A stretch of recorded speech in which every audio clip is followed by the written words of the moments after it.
En fait, c'est une précision purement sémantique, puisque un foulard signifie en fait une étoffe de tissu qu'on noue autour du visage et qui couvre les cheveux, tandis un voile fait aussi appel à une étoffe de tissu qui va couvrir aussi le visage. Donc c'est le cas notamment de ce qu'on appelle la burqa, mais qu'on devrait appeler le niqab. Donc ça c'est un voile, et un foulard c'est plutôt ce qui va couvrir les cheveux et parfois le cou aussi. Donc c'était précision sémantique.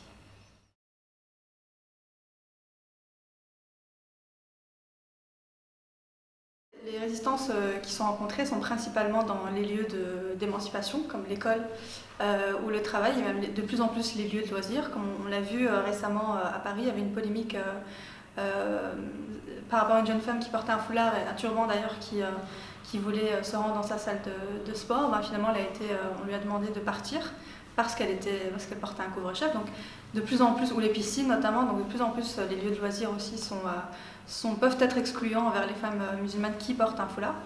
Mais bon, ce qui à mes yeux est quand même le problématique, c'est de les exclure des lieux d'émancipation intellectuelle qui sont l'école, et d'émancipation financière qui sont le travail.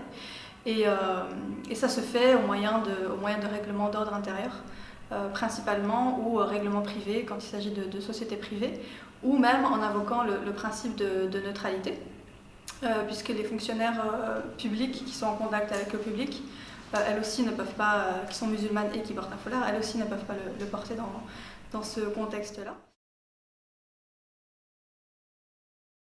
Forcément, il y a toute une série de conséquences qui sont notamment certaines jeunes filles qui du coup sont amenées à faire le choix entre leur pratique religieuse et le droit à l'éducation, et donc qui vont à l'école et retirent leur foulard, c'est aussi une conséquence.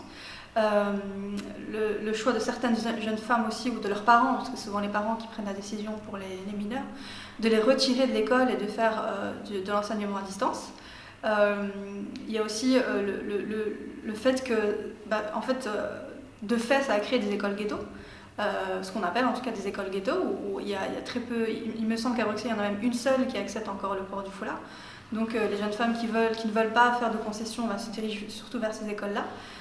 Et donc en termes de niveau d'éducation, n'ont pas le choix entre différents types d'écoles qui proposent des pédagogies différentes selon ce qui leur convient. Et les parents, évidemment c'est les parents qui prennent les décisions, donc les parents non plus n'ont pas de mot à dire sur la pédagogie qui est enseignée à leur enfant. C'est quand même assez problématique quand on sait quand on est adolescent, on passe la majorité de sa journée à l'école. En tout cas, c'est un lieu d'émancipation intellectuelle, sociale, on rencontre des gens, etc. Donc ça a aussi une application sur son rapport à l'autre, en fait, sur son rapport à la société qui nous entoure, à sa formation en tant que personne, en tant que citoyen, en tant qu'être intellectuel, etc. Donc ça a beaucoup de conséquences. Et au niveau du travail, la conséquence principale, c'est bien sûr le manque d'accès à l'autonomie financière, le fait de ne pas pouvoir être indépendante financière, donc parfois de choisir différentes formes finalement de résistance par rapport à ça, ou de se mobiliser plutôt de différentes manières par rapport à cette résistance et à cette exclusion, qui peuvent être à la fois de rester finalement à la charge financière de ses parents, d'un éventuel mari, mais du coup, on sait tous que quand on n'est pas indépendant financièrement, ça nous limite aussi dans nos moyens de faire et d'être.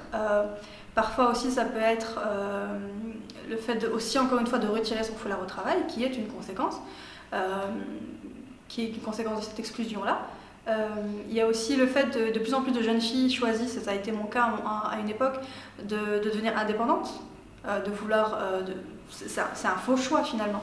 Mais comme sur le marché de l'emploi, elles n'arrivaient pas à trouver de travail, elles sont devenues indépendantes.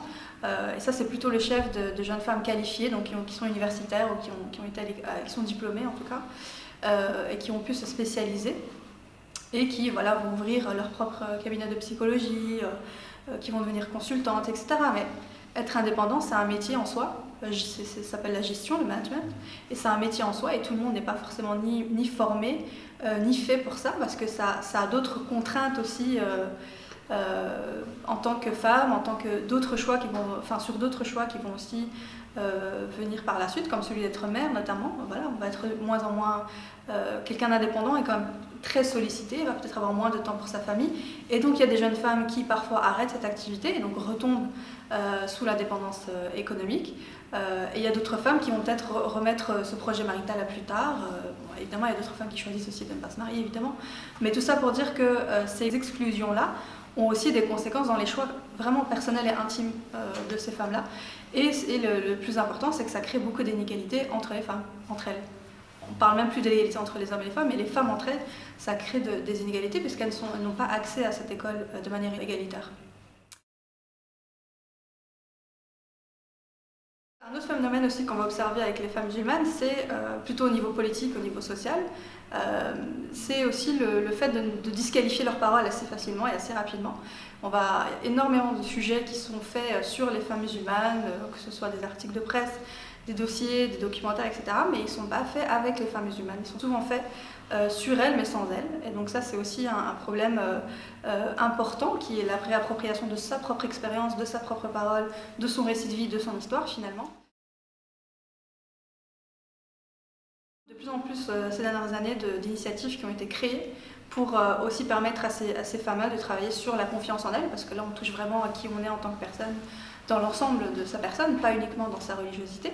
Et du coup il y a beaucoup d'initiatives qui ont été créées depuis quelques années pour permettre cet espace de réappropriation de son histoire. Et celui qui est le plus connu en tout cas en ce moment, c'est la Lab, et ça c'est en France, donc c'est deux jeunes femmes qui ont décidé de créer cette association avec comme objectif de permettre à des jeunes femmes principalement musulmanes, mais pas seulement, parce que c'est un espace très mixte en réalité, mais donc à ces jeunes femmes, à travers un magazine, à travers des activités, à travers un festival féministe et antiraciste notamment, de parler des questions qui les concernent, que ce soit des questions personnelles, psychologiques, sociales, familiales, politiques, et de prendre des positions quand il faut prendre position, mais à partir de leur vécu, de leur point de vue. Et ce qui est intéressant avec ce genre d'initiative, c'est que justement ça nous montre la pluralité des points de vue au final. C'est qu'il y a cette espèce de fantasme sur le bloc monolithique de la femme musulmane, et ça a été évoqué à plusieurs reprises, la femme musulmane.